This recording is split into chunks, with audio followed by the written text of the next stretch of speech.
डर सबको लगता है। कुछ साल पहले की बात है। निया नाम की एक लड़की ने कोलकाता के GR मेडिकल कॉलेज में एडमिशन लिया। वो कॉलेज के बाहर वाले हॉस्टल में ही रुकी थी। हाय, मैं काजल।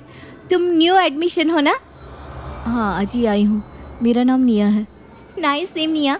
पर सुनो, यहाँ ना ध्यान से रहना, यहाँ बहुत रैगिंग होती है। वो लोग बात कर ही रही थी कि तभी एक लड़की के गाने की आवाज आई। আমি যে তোমার শুধু যে তোমার। ये कौन गा रहा है? कोई हमें शायद डरा रहा है। नहीं, मुझे तो लगता है ये उस लड़की की आवाज है जो यहाँ कुछ साल पहले गायब हो गई थी। उसकी आत्मा। अरे चुप रहो ना। तभी उनके सामने एक सफेद साड़ी पहने लड़की आई। उसके बाल उसके मुंह पर पड़े थे और वो उनकी तरफ बढ़ रही थी। मुझे माफ कर दो, मैंने कुछ नहीं किया।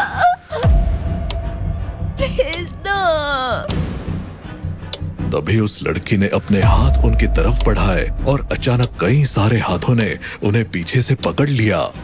वो दोनों पूरी, लेकिन तभी हंसने की आवाजें आई तो उन्होंने देखा कि उनके चारों तरफ उनकी सीनियर्स खड़ी हंस रही थी। तुम लोग कितने डरपोक हो। अनविता यार, मजा आ गया। शक्ल देखो इन लोगों की। आप लोगों को शर्म नहीं आती ये सब करते हुए? हम नंगे थोड़ी ना है जो शर्म आएगी। और ये तो कुछ नहीं, अभी तो तुम्हें नाच कर दिखाना है।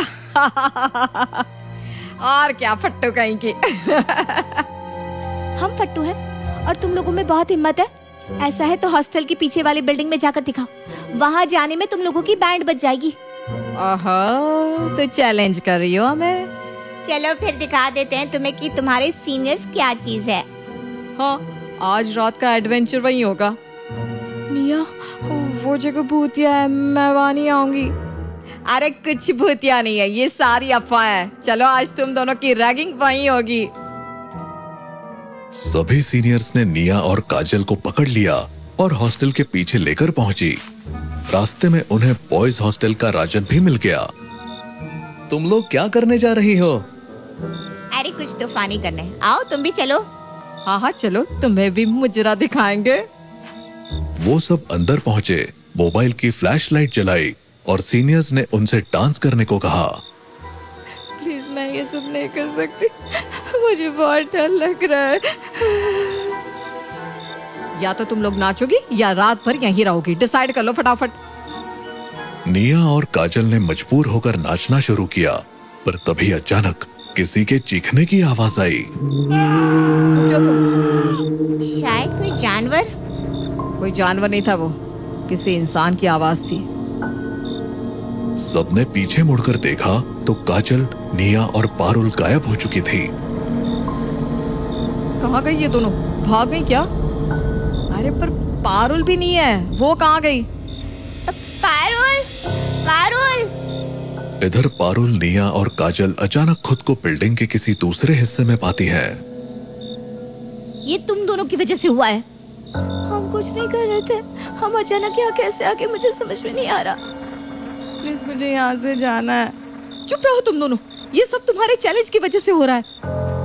तभी उन्हें चूड़ियों की आवाज सुनाई दी, जैसे कोई लड़की उनकी तरफ चलकर आ रही हो। पर तभी अचानक वो चूड़ियां टूटने लगी। ये आवाज कहाँ से आ रही है? शायद कोई है यहाँ पर। उधर अन्विता, मीनाक्षी, रूबी और राजन पारुल को ढूंढ रहे थे। अचानक उन्हें सामने एक लड़की दिखी जिसके बाल उसके चेहरे पर बिखरे हुए थे।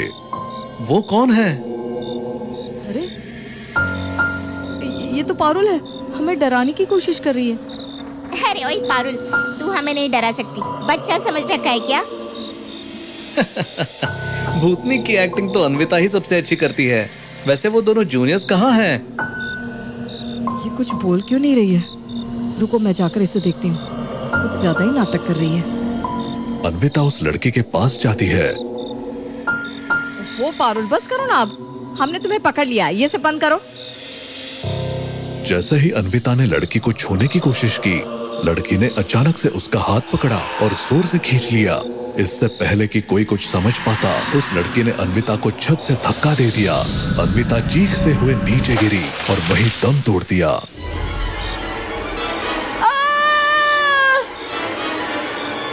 अन्विता, अन्विता! ये क्या?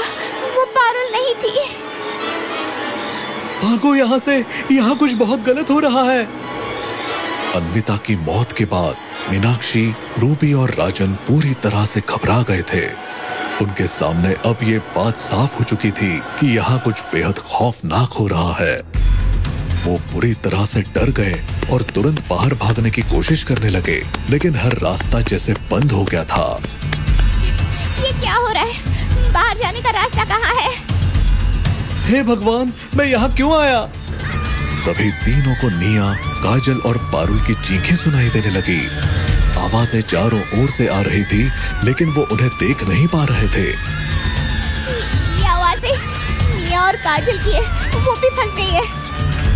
निया, काजल, पारुल, कहाँ हो तुम लोग? उधर निया, काजल और पारुल भी चीख रही थी, लेकिन उन्हें भी कोई सही रास्ता नहीं मिल रहा था। वो भी फंसी हुई थी और मदद के लिए पुकार रही थी। कोई है? प्लीज हमें यहाँ से निकालो। हम फंसे, कोई हमारी मदद करो। अन्विता, कहाँ हो तुम? तभी मीनाक्षी ने देखा कि उसकी परछाई अचानक जमीन से उठकर उसकी ओर बढ़ रही है। ये क्या है? ये मेरी परछाई क्यों?